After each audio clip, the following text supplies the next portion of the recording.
Hello किसान भाइयों, नमस्कार। तो आज सुबह के 7:30 बज रहे हैं दोस्तों। अभी मैं खेत में आया हूँ। परवल की खेती है और वो भी देसी परवल की खेती है, मचान विधि से। कहने का मतलब मंडप विधि से जो खेती की गई है। अगर यदि आप परवल की खेती करना चाहते हैं तो मंडप विधि से अगर करते हैं तो सबसे ज़्यादा पैदावार मिलता है और लंबे समय तक फल देगा दोस्तों।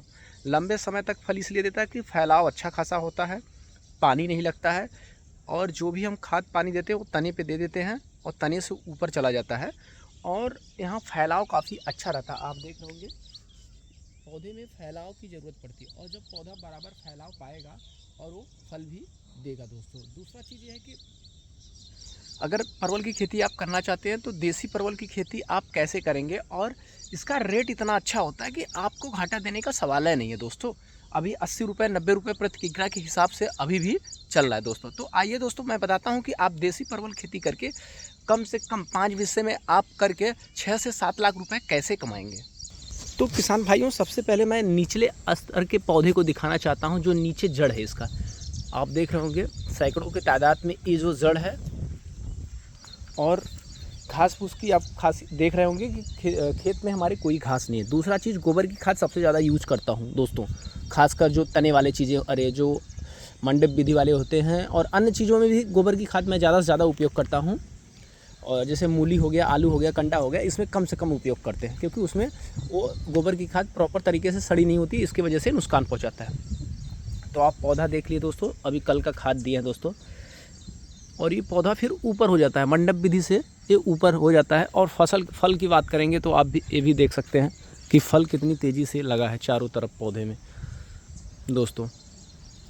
तो दोस्तों, सबसे पहले आप यदि परवल की खेती करना चाहते हैं तो आप किस विधि का उपयोग करेंगे। सबसे पहले आप ये जान लें कि विधि आपका होगा मंडप विधि। मंडप विधि से आप एक अच्छी खेती कर सकते हैं दोस्तों। सबसे पहले आप अगर परवल की खेती करना चाहते हैं, एक अच्छे जड़ का चुनाव करना पड़ेगा। एक अच्छे जड़ का चुनाव करेंगे। दूसरा क्या करेंगे दोस्तों कि आप एक अच्छे खेत में लगाएंगे। जैसे कि जब आलू की खेती होती है, आप उसी टाइम इसकी रोपाई करेंगे। आलू की खेती बुआई करते समय इसकी रोपाई अगर कर देते हैं तो सबसे बेस्ट समय माना जाता है, और वो आगे चल के काफ़ी अच्छा पैदावार और ज़्यादा से ज़्यादा पैदावार देता है दोस्तों। ज़्यादा से ज़्यादा पैदावार ये देता है। उसके बाद क्या करेंगे दोस्तों, आप आलू के साथ गुदाई करते हैं तो उसका मेड़ पे गुदाई उसको करके छोड़ देते हैं, और एक लकड़ी देते हैं, जिससे संकेत होता है कि यहाँ पे एक पौधा लगाया गया है दोस्तों। उसके बाद जब आलू की खुदाई होने के बाद इस पे दोस्तों खाद पानी व्यवस्था पूरा अच्छे तरीके से करके इसको तब हम अधिक पैदावार लेने के लिए तैयार करते हैं। जैसे कि आप ये भी देख रहे होंगे कि पौधे में किसी प्रकार की कमी है। निचले स्तर से भी हम दिखाना चाह रहे हैं कि पौधे में किसी प्रकार की कमी नहीं है, और फसल तो काफ़ी अच्छा और काफ़ी तेज़ी से लगा है। और परवल की खासियत यह है दोस्तों, परवल के 3 बार से जड़ ज़्यादा उपयोग नहीं करना। जैसे एक बार हार्वेस्टिंग की है, उपयोग किए, दूसरी बार किए, तीसरी बार इसको हटा देना चाहिए। तीसरी बार हटाने से फ़ायदा ये है कि जो फसल में पैदावार होता है वो बढ़ता रहता है, घटता नहीं। पुराने जड़ का उपयोग ज़्यादा दिन करने से पैदावार कम हो जाता है।